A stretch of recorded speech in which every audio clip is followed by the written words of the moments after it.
c'est une histoire que nous connaissons très très bien. Hein? C'est l'histoire de David, amen, avec le peuple d'Israël. Saül aussi était là, hein, face à l'armée des Philistins, à Goliath, ce champion féroce qui fait peur, n'est-ce pas? Alors nous allons, sans plus tarder, commencer la lecture. 1 Samuel 17 à partir du verset 1. Les Philistins réunirent leurs armées pour faire la guerre et ils se rassemblèrent à Soko, qui appartient à Juda. Ils campèrent entre Soko et Azekah à Éphèse d'Amin. Saül et les hommes d'Israël se rassemblèrent aussi. Ils campèrent dans la vallée des Térébintes et ils se mirent en ordre de bataille contre les Philistins. Les Philistins étaient vers la montagne d'un côté et Israël était vers la montagne de l'autre côté. La vallée les séparait. Un homme sortit alors du camp des Philistins et s'avança entre les deux armées. Il se nommait Goliath et il était de Gad. Il avait une taille de 6 coudées et un empan. Sur sa tête était un casque d'airain et il portait une cuirasse en écaille du poids de 5000 cycles d'airain. Il avait aux jambes une armure d'airain et un javelot d'airain entre les épaules. Le bois de sa lance était comme une ensouple de tisserand et la lance pesait 600 cycles de fer. Celui qui portait son bouclier marchait devant lui. Quelle description terrible, n'est-ce pas? Verset 8. Le Philistin s'arrêta et s'adressant aux troupes d'Israël rangées en bataille, il leur cria: pourquoi sortez-vous pour vous ranger en bataille? Ne suis-je pas le Philistin et n'êtes-vous pas les esclaves de Saül? Choisissez un homme qui descende contre moi. S'il peut me battre et qu'il me tue, nous vous serons assujettis. Mais si je l'emporte sur lui et que je le tue, vous nous serez assujettis et vous nous servirez. Le Philistin dit encore: je jette en ce jour un défi à l'armée d'Israël. Donnez-moi un homme et nous nous battrons ensemble. Saül et tout Israël entendirent ces paroles du Philistin et ils furent effrayés et saisis d'une grande crainte. Amen.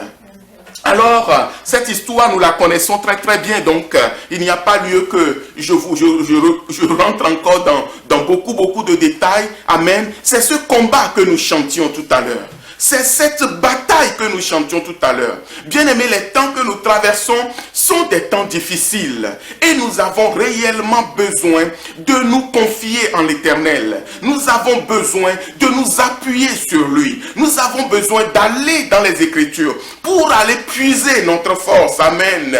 Quand l'ennemi vient contre toi ou près de toi, je sais que la victoire est à notre Dieu. Amen. Est-ce que vous voyez le peuple d'Israël ici qui est attaqué frontalement par les Philistins? Vous savez, il y a quelques semaines, nous avons étudié une partie du livre d'Exode. Et nous avons vu comment est-ce que Dieu a utilisé Moïse et Aaron pour détruire la puissance de l'Égypte. Vous vous rappelez? Et nous avons vu que le peuple d'Israël, les enfants d'Israël, ils étaient en esclavage dans un territoire étranger.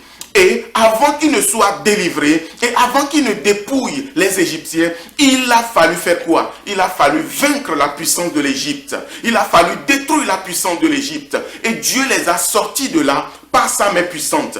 Mais le texte que nous sommes en train de lire ce matin, Israël est déjà dans son territoire. Israël n'est plus esclave de personne. Israël est maintenant à Canaan, sur la terre promise. Mais il y a toujours des ennemis. Mais il y a toujours des combats. Et ce matin, Dieu m'a envoyé te dire, mon frère, ma soeur, ce n'est pas parce que tu es sur le territoire que Dieu t'a promis qu'il n'y aura plus de combat. Ce n'est pas parce que tu es là où Dieu veut que tu sois qu'il n'y aura plus de combat. Vous savez, des fois dans la vie, en tant qu'enfant de Dieu, nous sommes confrontés à des épreuves, à des difficultés. L'ennemi vient nous harceler même.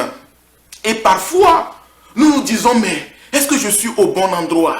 Est-ce que je suis dans la volonté de Dieu? Est-ce que ce que je suis en train de faire, Dieu est-il réellement avec moi? Est-ce que c'est Dieu qui veut que je fasse ce projet? Si c'est Dieu, pourquoi il y a autant de combats? Mais Dieu peut vouloir que tu fasses un projet, Dieu peut te mettre sur un territoire, mais sache que le combat peut toujours exister. Amen.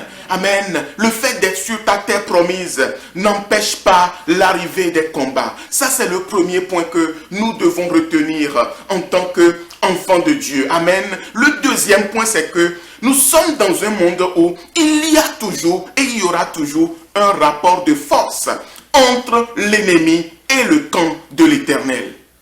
Et les enfants d'Israël ici, alors qu'ils étaient dans leur terre promise, l'ennemi vient. Ils s'appellent les Philistins. Ils viennent pour attaquer. Ils viennent pour assujettir.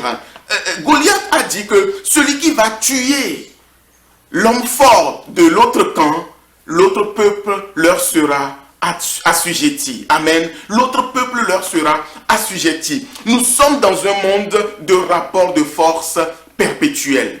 Bien-aimés, retenez bien ce que je suis en train de dire. Le monde dans lequel nous sommes dans un monde de rapport de force. Au niveau des nations, c'est les nations puissantes qui dominent les nations qui sont faibles. Le fort va toujours chercher à dominer le faible. Oh, que le monde est triste, n'est-ce pas? Au niveau spirituel, nous avons des combats spirituels. Dans nos familles, nous avons des combats. Dans nos maisons, nous avons des combats. Les esprits impurs qui sont des fois, nous-mêmes, nous ne les connaissons même pas. Des fois, ils viennent faire des réclamations. Ils vont venir réclamer ta vie. Ils vont venir réclamer tes enfants. Ils vont venir réclamer des choses parce qu'ils veulent dominer. Nous avons la pression psychologique. Vous imaginez un couple qui a un enfant, un couple qui est par exemple séparé, il y a un enfant au milieu. Des fois, il y a un combat psychologique. Chacun va chercher à dominer psychologiquement. Le monde est ainsi fait. Satan va toujours chercher à dominer. Entre collègues de travail, vous avez des collègues qui vont toujours chercher à avoir raison. Vous avez des collègues qui vont toujours chercher à dominer les autres. Les Philistins veulent dominer Israël. Dans les couples, même deux personnes qui sont en couple, qui vivent ensemble, qui sont ensemble, parfois, il y a cet esprit qui est là. L'homme va chercher à dominer la femme. Il y a certains hommes qui ont tellement dominé leur femme que je ne sais même pas quel thème utiliser. La femme n'a même plus la parole. La femme ne peut même plus rien faire. La femme ne peut même plus bouger un pied. La femme ne peut même plus lever un bras. Parce qu'il y a un tel esprit de domination qui est là, qui règne dans la famille. Les enfants sont terrorisés, les enfants sont dominés. C'est l'esprit de domination. C'est quelque chose de terrible. Vous avez aussi des femmes comme ça qui dominent leur mari, qui tiennent leur mari captif. Ils sont dans un couple, mais la femme va dominer. Le mari ne peut rien faire. C'est quand la femme tourne le dos que le mari va parler. Et dès que la femme arrive, elle arrive, on dit oui, monsieur, vous parliez ce que vous avez dit tout à l'heure. Il va dire, oh non, non, non, j'ai rien dit. Chérie, c'est toi qui parles, c'est toi qui vas leur expliquer. Dis-leur toi. Parce que l'homme est dominé. C'est un esprit. Il y a cette domination psychologique.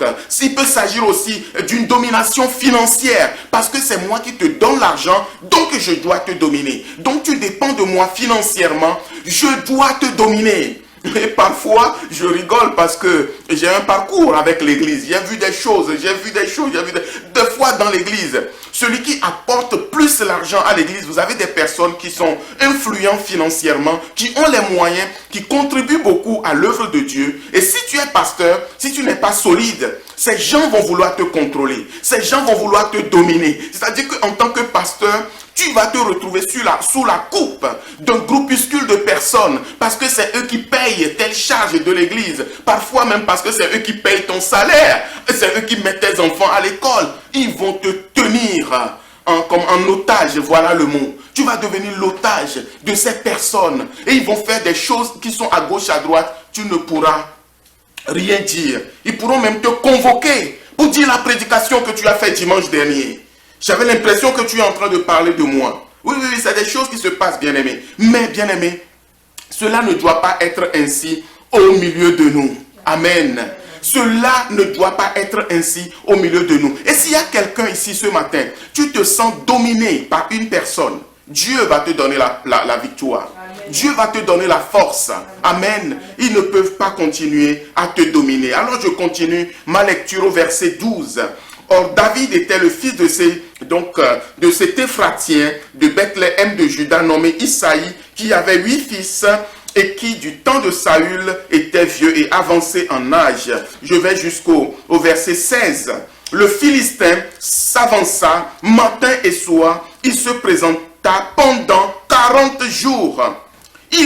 Donc, ce monsieur venait chaque jour, matin et soir, pendant 40 jours, pour défier les enfants d'Israël. Mais le peuple d'Israël, ils avaient peur.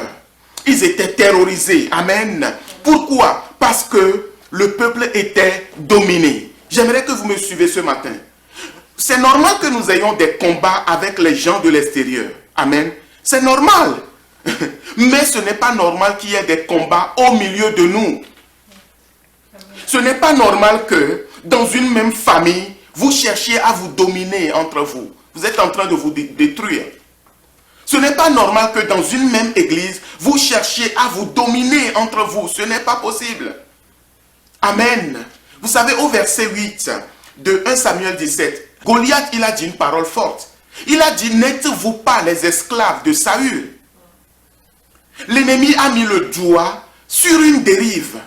L'ennemi a mis le doigt sur l'abus de pouvoir de Saül. C'est-à-dire que Saül, qui est le roi d'Israël, Saül, qui est le chef de l'armée d'Israël, au lieu de prendre soin de son peuple, au lieu d'aimer son peuple, au lieu de rendre la vie plus légère à son peuple, eh bien, il les traite comme ses esclaves.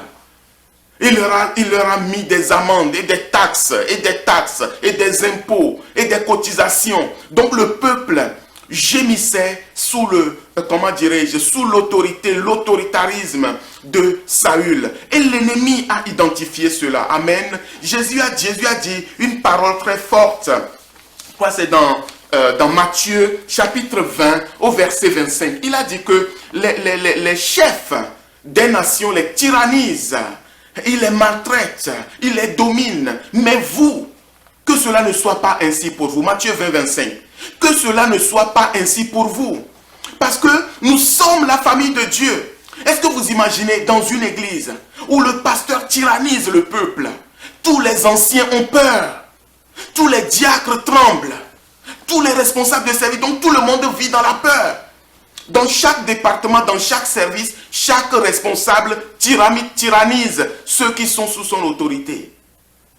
Dans un couple chrétien, le mari tyrannise la femme tyrannise le monsieur, le père tyrannise les enfants, la mère tyrannise les enfants. Que cela ne soit pas ainsi parmi vous.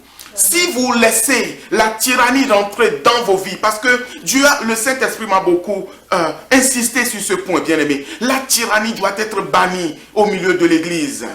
La tyrannie doit quitter l'église. Si vous laissez la tyrannie rentrer dans vos maisons, bien aimés, l'ennemi viendra. Et l'ennemi va vous rappeler que vous êtes faible. L'ennemi va venir, il va vous rappeler que vous n'avez aucune force. L'ennemi va venir, il va dire que vous êtes que les esclaves de tel. Est-ce que vous voyez le monde dans lequel nous sommes? Le plus fort veut dominer le plus faible. Même dans une même nation où il y a beaucoup de religions, comme en France. Il y a des religions qui vont chercher à dominer les autres. C'est un rapport de force, constamment. Vous avez des religions qui veulent toujours prendre le dessus. Et il y a une en particulier qui veut toujours dominer, qui veut avoir le dernier mot. Et si Dieu n'est pas avec nous, bien-aimés, si Dieu ne te rend pas fort, si Dieu ne nous rend pas forts et intelligents, sages, connaissant la parole de Dieu, bien-aimés, ça va être difficile. Amen. Entre-temps, le peuple lui-même va confirmer que Saül les domine. Si vous voyez le verset 24, ils ont confirmé. Au verset 24, il est écrit, à la vue de cet homme, tous ceux d'Israël s'enfuirent devant lui et furent saisis d'une grande crainte. Verset 25, chacun disait, avez-vous vu s'avancer cet homme? C'est pour jeter à Israël un défi qu'il s'est avancé. Si quelqu'un le tue, le roi le comblera de richesses et lui donnera sa fille. Et il affranchira la maison de son père en Israël. Il affranchira la maison de son père. Le roi va affranchir la maison de son père en Israël. Comment est-ce que... C'est vraiment une aberration, quoi. Comment est-ce que nous sommes le peuple de Dieu? Le roi va encore affranchir une famille du peuple de Dieu. Comment est-ce que nous sommes libérés en Christ? Christ nous a rendu la liberté. Comment est-ce que un pasteur ou je ne sais pas qui va encore venir affranchir une famille? Est-ce que vous suivez? C'est un non-sens en fait. Amen. C'est un non-sens. Et nous devons beaucoup prier pour nos églises.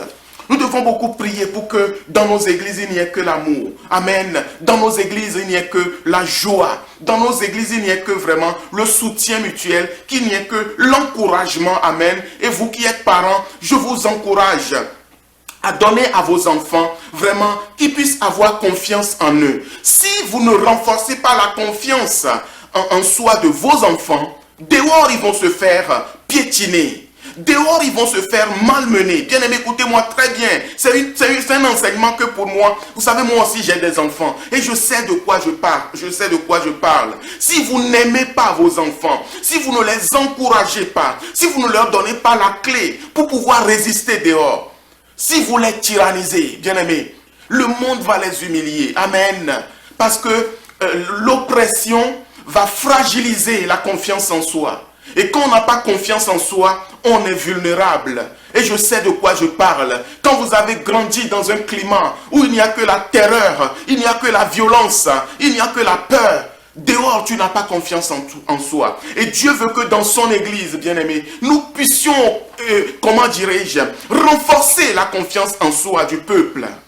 Nous puissions renforcer la confiance en soi du peuple. Je prends l'exemple du péché. Si tu es pasteur et tous les jours, tu donnes l'impression à tes brebis que les gens, ils sont dans le péché. Oh, leurs péchés ne sont pas pardonnés. Leurs péchés ne sont pas pardonnés. Tes péchés, peut-être tes péchés ne sont pas pardonnés. Les gens n'auront pas confiance en eux. Alors, c'est dans ce contexte que Goliath va faire peur au peuple d'Israël pendant 40 jours et David va arriver. Quand David arrive, regardez ce qui se passe à partir du verset 31. Lorsqu'ils eurent entendu les paroles prononcées par David, on les répéta devant Saül qui le fit chercher. David dit à Saül que personne ne se décourage à cause de ce Philistin. Ton serviteur ira se battre avec lui. Saül dit à David, tu ne peux pas aller te battre avec ce Philistin, car tu es un enfant et il est un homme de guerre dès sa jeunesse.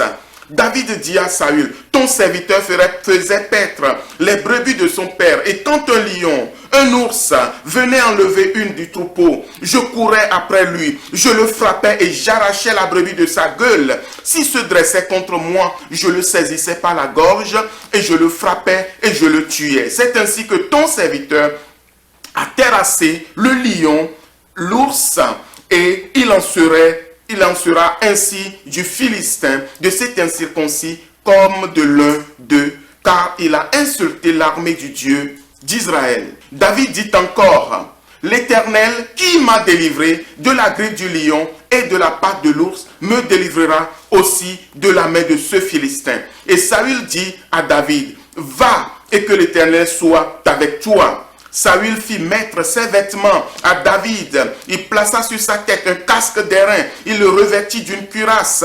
David ceignit l'épée de Saül par-dessus ses habits. Il voulut marcher car il n'avait pas encore essayé. Mais il dit à Saül, je ne puis marcher avec cette armure. Je n'y suis pas accoutumé. Et il s'en débarrassa. Amen. Donc, vous connaissez la suite de l'histoire. David va arriver. David va se porter volontaire pour aller combattre Goliath. Pourquoi est-ce que David a pu se porter volontaire? C'est parce que, premièrement, David a pris le temps, bien-aimé, de se préparer. Notez ce point. David a pris le temps de se préparer. Alors qu'il gardait les brebis de son père, il prenait le temps de se préparer. Amen. C'était le temps de préparation. Et David a également, deuxièmement, David a également appris à développer une relation personnelle avec Dieu. Bien-aimés, apprenons à nous rapprocher du Seigneur.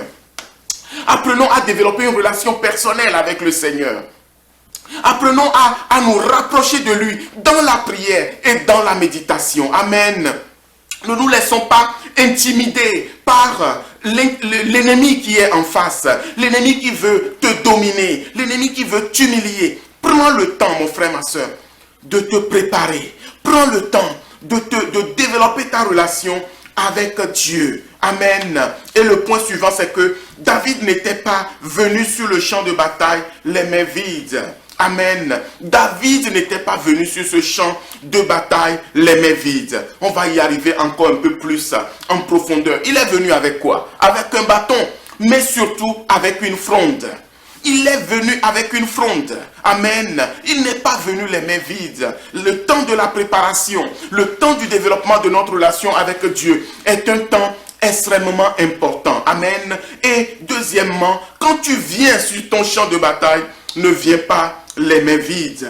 Dieu veut nous donner la victoire. Mais il y a plusieurs conditions. Amen. Plusieurs conditions que David a suivies pour arriver à cette victoire. Le premier, c'est que Dieu veillera à ce que toute la gloire lui revienne. Dans chaque combat, Dieu veillera à ce que toute la gloire lui revienne. David a dit que c'est l'Éternel qui va vous livrer entre nos mains. David n'a pas dit que par mes propres forces, je vais vaincre les Philistins. David a dit au nom de l'Éternel. C'est au nom de l'Éternel. C'est l'Éternel qui va me donner la victoire. C'est l'Éternel qui vous livre aujourd'hui entre nos mains. Amen. Donc, Dieu veillera à ce que toute la gloire lui revienne dans tous nos combats. Amen. Vous pouvez noter le livre de Juges, chapitre 7. Vous lirez dans Juges 7 comment Dieu a donné la victoire à Gédéon et au peuple d'Israël. Amen. Vous savez, Dieu voulait leur livrer les Madianites. Gédéon était parti avec 32 000 guerriers, mais Dieu a dit au verset 2 et 3 de Juges 7, Dieu a dit que le peuple est trop nombreux. Si tu pars à cette guerre avec autant de monde, quand vous allez battre les Madianites, le peuple va en tirer gloire. Le peuple va dire que ce n'est pas notre propre force que nous avons vaincu Madian. Amen. Et Dieu va réduire de 32 000. Il n'y aura que seulement 300 personnes. Waouh! Qui iront à la guerre pour remporter la victoire, pour montrer que c'est Dieu lui-même qui nous donne la victoire. Et c'est la même chose que David va répéter dans notre texte de 1 Samuel 17 au verset 37. David dit, c'est l'Éternel qui m'a délivré de la griffe du lion, de la patte de l'ours. David n'en a pas tiré de gloire, il a tué le lion, il a tué l'ours. Il a dit que le Dieu qui m'a délivré des griffes du lion, de la patte de l'ours, ce même Dieu va me délivrer. Amen. Donc, c'est Dieu qui nous donne la victoire afin que toute la gloire soit à lui. Le deuxième point, c'est que donc Dieu n'utilisera pas les mêmes moyens que le monde pour accorder la victoire à son peuple. Dieu ne va pas utiliser les moyens du monde pour te donner la victoire. Ah, quand je suis à ce niveau-là, moi-même je tape sur ma tête, je dis Saint-Esprit, aide-moi à ce que je puisse l'admettre. Vous savez, quand nous avons des problèmes, nous voulons utiliser les moyens humains. Nous voulons utiliser les stratégies humaines. Amen. Mais bien aimé, Dieu n'utilisera pas les moyens du monde. Dieu n'utilisera pas les stratégies du monde pour donner la victoire à son peuple. À partir du verset 37, David dit encore, l'Éternel qui m'a délivré de la griffe du lion et de la patte de l'ours, voilà, me délivrera aussi de la main de ce Philistin. Et Saül dit à David, va et que l'Éternel soit avec toi. Verset 38, Saül fit mettre ses vêtements à David. Il plaça sur sa tête un casque d'airain et il le revêtit d'une cuirasse. David ceignit l'épée de Saül par-dessus ses habits et voulut marcher. Regardez ce qui se passe ici. Car il n'avait pas encore essayé. Moi j'ai souligné, il n'avait pas encore essayé. Mais il dit à Saül, je ne puisse pas marcher avec cette armure. Je n'y suis pas accoutumé. Et il s'en débarrassa. Bien-aimé, David n'est pas habitué au système de délivrance du monde. David n'est pas habitué aux moyens de combat du monde. On lui a mis un casque, on lui a mis une cuirasse, on lui a donné l'épée même du roi. Mais David n'est pas habitué à ces choses. Il dit que je ne peux même pas marcher. Il dit parce que je ne l'avais jamais essayé. Et je n'y suis pas habitué. Mon frère, ma soeur, de quoi es-tu habitué? Quand tu es dans tes combats, quand tu es dans tes épreuves, quand tu es dans tes difficultés, est-ce que tu utilises les mêmes remèdes, voilà, les mêmes solutions, les mêmes moyens que le monde, ou tu laisses Dieu te donner la clé, la porte de sortie? Amen. Nous devons compter uniquement sur l'Éternel et non sur l'épée, et non sur la lance, et non sur les chevaux. Amen. Et le troisième point, donc dans les conditions, amen, que Dieu veut nous donner, pour que Dieu nous donne la victoire. Il dit que Dieu va toujours se servir de ce que nous avons entre nos mains. Amen. Dieu utilisera ce que tu as entre les mains. Amen. Dieu va toujours se servir de ce que tu as entre tes mains. Nous n'utilisons pas les moyens du monde, mais Dieu va se servir de ce que tu as entre les mains. Amen. Pourquoi? Parce que notre Dieu, ce n'est pas un magicien. Notez-le bien aimé, Dieu n'est pas un magicien. Notre Dieu ne fait pas de la magie. Notre Dieu, il se sert toujours des choses réelles que lui-même il a mis entre nos mains, ou qu'il a mis entre nos cœurs, ou qu'il a mis dans notre bouche pour nous donner la victoire. Alléluia. Pour David, il avait entre les mains un bâton et une fronde. Et je vais rester sur la fronde, parce que c'est avec la fronde et une pierre qu'il va tuer Goliath. Imaginez si David était venu sur le camp les mains vides. Quelqu'un dira, mais oui, mais si Dieu veut donner la victoire, il donnera toujours. Mon frère, ma soeur, tu peux rester là-bas. Tu peux rester et attendre. Et ce matin, Dieu m'a envoyé pour nous dire, bien-aimés, nous avons besoin d'avoir quelque chose entre nos mains. Amen. Chacun de nous a besoin d'avoir quelque chose entre nos mains. Le problème, c'est que beaucoup d'entre nous n'apportent rien. Beaucoup d'entre nous ne font que prier seulement. Vous priez seulement et vous attendez que Dieu fasse tout à votre place. Bien-aimés, ça c'est une foi erronée. Je suis pasteur, je vous enseigne. C'est une foi erronée de prier et d'attendre que Dieu fasse tout à notre place. David est venu avec quelque chose dans la main. David est venu, il ne compte pas sur ses forces. C'est pourquoi nous avons vu que le premier point c'était compter sur l'Éternel pour que toute la gloire lui revienne. Mais à un moment, bien-aimé, il faut apporter quelque chose. Amen. Il faut apporter quelque chose. Il faut mettre quelque chose devant l'Éternel. Je vous donne quelques exemples rapidement. Vous pouvez noter 2 Rois chapitre 4. Dans 2 Rois 4, c'est l'histoire de cette veuve avec Élisée. Elle n'avait rien. Avant que le miracle arrive, il fallait que cette femme puisse avoir un peu d'huile à la maison. Juste un peu d'huile. C'était suffisant pour que Dieu puisse provoquer la multiplication. Amen. Alléluia. 1 Roi chapitre 18. Vous pouvez noter 1 Roi 18.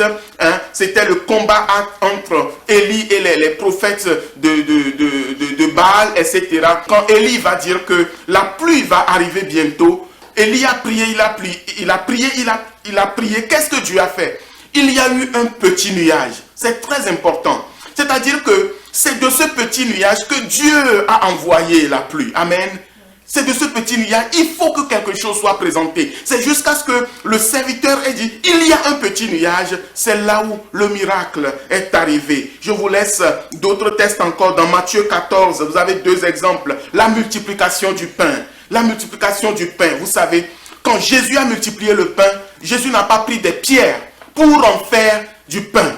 Satan un jour a dit à Jésus, Luc 4, Matthieu 4, il a dit, ordonne à ces pierres de devenir du pain.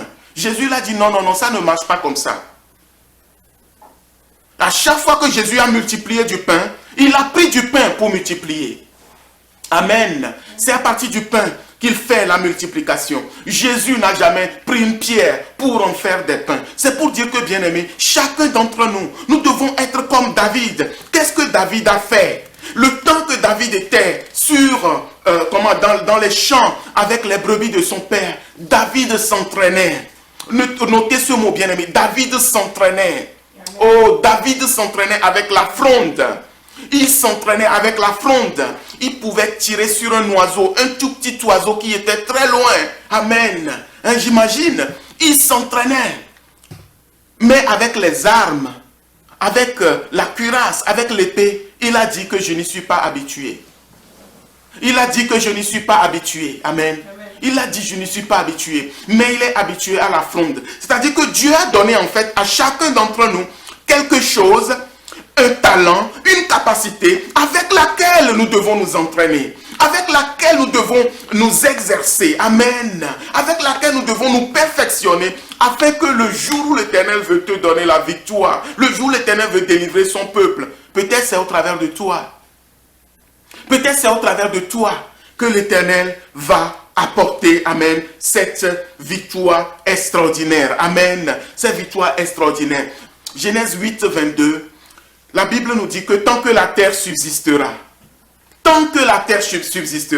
les semailles et la moisson, le froid et la chaleur, l'été et l'hiver, le jour et la nuit ne cesseront point. Tant que la terre subsistera. Nous avons parlé de Noé, pas plus tard que vendredi dernier. C'est quand Noé est sorti de l'arche et quand Dieu lui-même a vu le dégât qu'il y avait sur la terre. Dieu a dit non, non, non, je ne détruirai plus la terre. Et Dieu a fait un serment. Et c'est dans le serment que Dieu a fait à Noé. C'est à la fin de ce serment que Dieu a dit cette parole. Que tant que la terre va subsister, voici ce que j'établis. Il y aura toujours les semailles et la moisson. Il y aura toujours le froid et la chaleur. Il y aura toujours l'été et l'hiver. Il y aura toujours le jour et la nuit. Ça, c'est ce qu'on appelle une loi naturelle. C'est une loi naturelle. C'est Dieu qui a établi cette loi. Écoutez-moi, suivez-moi bien, bien-aimés. Dieu ne peut pas du jour au lendemain se lever pour violer la loi que lui-même il a établie. C'est pourquoi il a dit à Noé que tant que la terre subsistera, quand on va semer, on récoltera toujours. Tant que la terre subsistera, il y aura le froid et il y aura le chaud. Tant que la terre subsistera, il y aura l'hiver et il y aura l'été. Même s'il y a le dérèglement climatique, quoi qu'il en soit, nous aurons toujours l'été, nous aurons toujours l'hiver. C'est une loi. Amen. C'est Dieu qui a établi cette loi. Tant que la terre subsistera, il y aura le jour et il y aura la nuit. Donc, toi, tu ne peux pas te lever et dire, oh Seigneur, je veux qu'il n'y ait plus de nuit. Je ne veux plus de nuit. Je refuse la nuit. Je proclame que c'est le jour. Il sera toujours le jour. La nuit ne viendra plus jamais. Dieu ne peut pas exaucer une telle prière. Dieu n'exaucera pas. Je prie que nous puissions comprendre ce que le Saint-Esprit est en train de nous communiquer. Dieu ne violera pas ses propres lois. C'est les lois humaines et les lois scientifiques qui sont temporaires et qui évoluent avec le temps. La loi de Dieu, bien-aimé, elle ne change jamais. La parole de l'Éternel, elle est établie pour toujours. Amen. Et nous ne pouvons pas venir demander à Dieu de changer les lois que lui-même il a établies. Ce que nous devons faire, bien-aimés, c'est de pouvoir prier et dire, Seigneur, que ton règne vienne. Amen. Notre foi, bien-aimé, doit être réglée. Amen. Notre foi doit être réglée de manière à ce que si nous voulons du pain, apportons un peu de pain. Présente un peu de pain à Dieu et dis, Seigneur, viens multiplier mon pain. Si tu as besoin d'huile, présente un peu d'huile à Dieu et dis, Seigneur, viens multiplier mon huile. Amen. Dieu soutient toutes choses par sa parole puissante. Les lois naturelles sont soutenues par la parole de Dieu. Soutenues par la parole de Dieu. Amen. C'est extrêmement important. Alors pour conclure, nous devons revoir notre compréhension de la foi qui permet de recevoir de la part de Dieu. Pour ce faire, nous devons augmenter notre relation avec Dieu, notre relation personnelle, comme nous l'avons vu tout à l'heure pour David. Pour l'Église, nous devons promouvoir un leadership qui encourage les talents et les capacités. Dans l'Église, nous devons développer un leadership qui encourage les talents, qui encourage les capacités. Quand quelqu'un fait quelque chose, il faut l'encourager. Il faut dire à ceux qui travaillent dans l'église, c'est bien ce que tu fais. Que le Seigneur t'encourage. Amen. Que le Seigneur t'aide à aller encore de l'avant. Mon frère, la façon dont tu as joué à l'instrument la dernière fois, Dieu te bénisse. Continue comme ça, persévère. Bien-aimé, c'est ce que nous devons faire. Ma soeur, que Dieu te bénisse pour la manière dont tu nous as conduits dans la louange. Sois encore rempli et fortifié. Parce que peut-être cette personne doute d'elle-même. Peut-être cette personne se dit, mais moi je ne chante pas bien. Peut-être cette personne dit, mais quand je conduis la prière, je ne conduis pas bien la prière. C'est seulement telle ou telle personne qui sait le faire. Et en encourageant les personnes, la personne prend confiance en elle et elle va encore développer encore plus ses capacités et ses talents. Amen. C'est la même chose dans nos maisons, j'espère, amen, dans nos foyers, que Dieu nous aide à appliquer toutes ces choses. Donc, nous devons abandonner et fuir cette foi erronée qui croit que Dieu va violer lui-même ses lois pour venir faire les choses à notre place. Ça, c'est de l'ignorance ou parfois même de la paresse parce que nous ne voulons pas prendre nos responsabilités. Nous préférons nous cacher et dire Seigneur, viens faire. Non, non, non, non, non, non, non. Un moment, il faut que toi-même tu trouves une fronde et que tu t'entraînes. Et au moment venu, que Dieu puisse te servir de cette fronde pour te donner la victoire dans le domaine où tu as besoin de la grâce de Dieu. Amen.